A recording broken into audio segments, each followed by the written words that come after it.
নমস্কার বন্ধুরা, tasty food কিচেনে তোমাদের স্বাগত। হ্যাঁ, দেখতেই পাচ্ছ এখানে দেখো পেঁয়াজ, রসুন, আলু, টমেটো, লঙ্কা তোমরা দেখতে পাচ্ছ।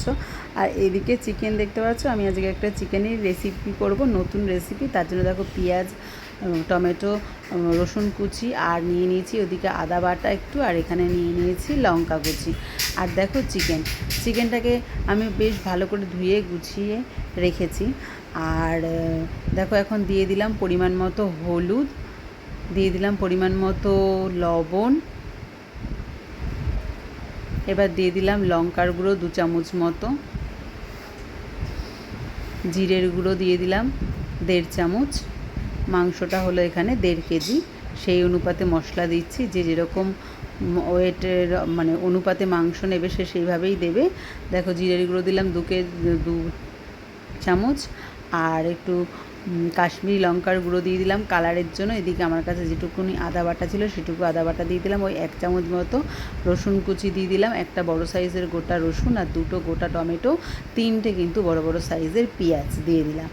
এবার আমি এর মধ্যে দিয়ে দেব সর্ষের তেল কাঁচা, বেশ 50 মতো সর্ষের তেল আমি দিয়ে দিলাম। তোমরা জানো রান্নায় তেলটা আমি একটু কম দিই, তার জন্য কিন্তু তোমরা যেরকম তেল খাবে তেলটাও তার পরিমাণ মতো দিতে পারবে। আর 2 চামচ দিয়ে দিলাম টক দই দিয়ে এবার কিন্তু আমি মাংসটাকে খুব ভালো করে চটকে মেখে রাখবো।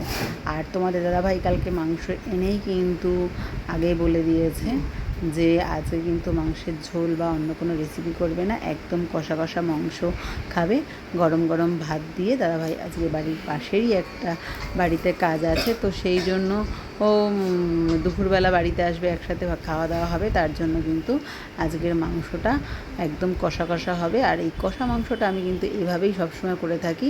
আর এই কষা মাংস রেসিপিটা খুব মানে সহজ পদ্ধতিতে হয়ে যায়, তার জন্য কিন্তু তোমাদের শেয়ার করছি। তোমরা এভাবে কষা মাংসটা করে খাবে, দেখবে একদম টাইমও লাগবে না। আর মাংসটা মানে বসিয়ে তোমরা অনেক কাজ সেরে নিতে পারবে।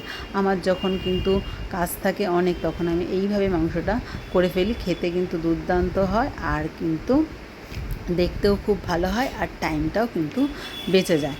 তার জন্য দেখো আমি কিন্তু আলুগুলোকেও ভাজলাম না, আলুগুলোকেও একদম মশলার মধ্যে মাখিয়ে ভালো করে বেশ 2 ঘন্টা ধরে আমি এটা ম্যারিনেট করে রেখে দেবো। এই যে মাংস আমি চাপা দিয়ে 2 ঘন্টা কিন্তু আমি আমার ঘরের কাজ সেরে নিচ্ছি, তারপরে কিন্তু আমি মাংসটাকে করব। এদিকে কড়াই বসিয়ে দিয়েছি। 2 ঘন্টা পর এসে আমি আর একটুখানি ফোড়ন দিয়ে দিয়েছি, তেজপাতা, আর হলো সাদা জিরে, আর হলো গরম মশলা, ভালো করে ফোড়ন দিয়ে দিয়েছি। আর এদিকে দেখো মাংসটা দেখে তোমরা বুঝতেই পারছো বেশ একটা মাংসটা গামাখা ভাব হয়ে গেছে। 2 ঘন্টা ধরে ম্যারিনেট করে রেখেছি বলে একদম পেঁয়াজগুলোকে দেখতেই পাচ্ছ বেশ নেতিয়ে পড়েছে, টমেটোগুলোও তাই, মানে অনেকটাই কিন্তু এখানেই মাংসটা সেদ্ধ হয়ে গেছে। আর মাংসের মধ্যে দেখেছো একটা জল বেরিয়ে গেছে। আলাদা করে কিন্তু আমার এই মাংসে জল দিতে হয় না, আজকে মাংসের পরিমাণটা একটু বেশি, তার জন্য আমি ওই যে পাত্রটাতে মাংসটা মাখিয়েছি সেটা ধুয়ে যেটুকুনি জল দেওয়া সেটুকু জল আমি কিন্তু লাস্টে দেবো। একটু অল্প পরিমাণে মাংস হলে কিন্তু সেটাও লাগে না। এবার আমি পুরো সমস্ত মাংসটা ভালো করে তুলে দিলাম, দিয়ে কয়েকবার বেশ নাড়াচাড়া করে আমি মাংসটাকে আবার 15-20 মিনিটের জন্য চাপা দিয়ে রেখে চলে যাব আমার আবার কাজে। আর এদিকে আর একটা গ্যাসে কিন্তু আমি ভাতও বসিয়ে দিয়েছি। আর দেখো মাংসটা আমার এভাবেই হয়ে যাচ্ছে, খুব বেশি কষাতে হবে না। এই 15 মিনিট পরে এই যে পুরো মাংসটা দিয়ে দিয়েছি, এবার আমি 15 মিনিট পরে কিন্তু মাংসের ঢাকাটা খুলব। আর ঢাকাটা খুললেই দেখতে পাবে বেশ মাংসটা অনেকটা কিন্তু নরম হয়ে গেছে। বেশি কিন্তু তোমাদের এটা কষতেও হবে না, আর নাড়াচাড়া করতে হবে না।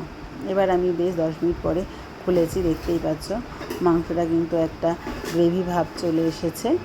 আর কালারটা দেখে বুঝতেই পারছো বেশ ভালোই কিন্তু হয়ে গেছে মাংসটা।